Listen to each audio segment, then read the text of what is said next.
berasyik bersama rumah belajar. Halo sahabat belajar, Assalamualaikum warahmatullahi wabarakatuh. Saya Lutfita Aziza, guru PPKN di SMP Negeri 1 Jakarta. Sejak ditetapkannya pelaksanaan pembelajaran jarak jauh melalui seruan Gubernur Provinsi DKI Jakarta nomor 4 tahun 2020 dan penetapan status tanggap darurat bencana wabah COVID-19 di wilayah Provinsi DKI Jakarta melalui keputusan Gubernur nomor 337 tahun 2020, tentu kita sebagai guru akan memutar otak agar pelaksanaan pembelajaran jarak jauh tetap berlangsung asik dan menyenangkan meski hanya di rumah saja. Sejak saat itu, kita sudah tidak lagi melihat tawa, canda, dan tingkah mereka secara langsung. Namun, kita tidak boleh patah semangat. Karena kini, pembelajaran abad 21 menawarkan kita berbagai macam aplikasi yang dapat kita manfaatkan melalui penggunaan teknologi informasi dan komunikasi. Di tahap persiapan, saya menggunakan sibatik.kemdikbud.go.id, Canva, Google Classroom, Google Drive, dan web.bit.ly. Tahap pendahuluan dan kegiatan inti, saya menggunakan tayangan TVRI, web sekolah.mu, YouTube, WhatsApp, Spotify, dan Anchor. Untuk penutup, saya menggunakan Quizzes, Google Form, Zoho, Proofproof, dan tentunya portal andalan milik Kemdikbud, Rumah Belajar. Model pembelajaran yang saya terapkan adalah model pembelajaran Discovery Inquiry. Model pembelajaran ini memiliki 6 sintaks, yaitu Stimulation, Problem Statement, Data Collection, Data Processing, Verification, and Generalization. Ada beberapa pertimbangan mengapa saya menerapkan model pembelajaran ini. Pertama, saya ingin memudayakan peserta didik untuk berpikir tingkat tinggi atau higher order thinking skill, mandiri, dan tidak hanya mengandalkan aspek kognitif dalam menyelesaikan suatu masalah. 2.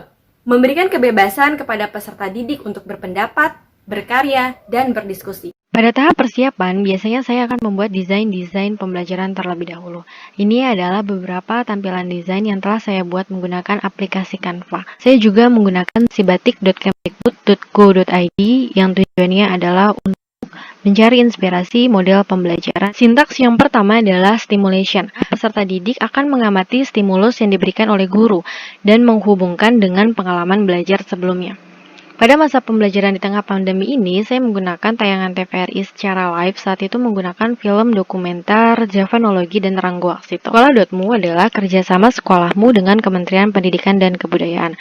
Saat itu, sekolah yang ditunjuk diminta untuk mengirimkan 3 perwakilan baik guru, kepala sekolah, ataupun kurikulum untuk mengikuti pelatihan dan diminta menyelesaikan program dengan membuat kelas. Saya akan mencoba masuk menggunakan email dan password yang telah didaftarkan oleh panitia. Ini adalah contohnya. Terdapat aktivitas yang sama seperti pada kegiatan pembelajaran konvensional pada umumnya, ada pembuka, kegiatan inti, kuis, penutup, dan refleksi. Kemudian ada deskripsi. Deskripsi di sini menjelaskan tentang mata pelajaran, kelas, dan jenjang. Lalu ada tentang fasilitator, dan ada rating programnya. Kemudian, yang berikutnya adalah Spotify dan Anchor. Ini adalah salah satu contoh halaman utama dari podcast. Apabila peserta didik tersebut telah memiliki aplikasi Spotify pada HP-nya, maka mereka cukup mengetikkan kata kunci Ibu Lutfi dan akan keluar podcast seperti ini. Podcast ini berisi 4 episode.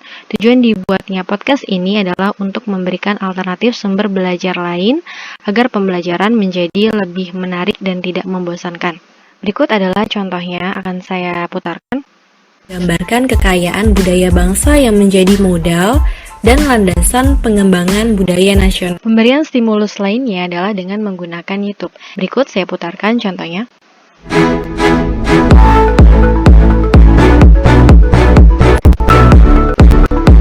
Halo Nak, assalamualaikum.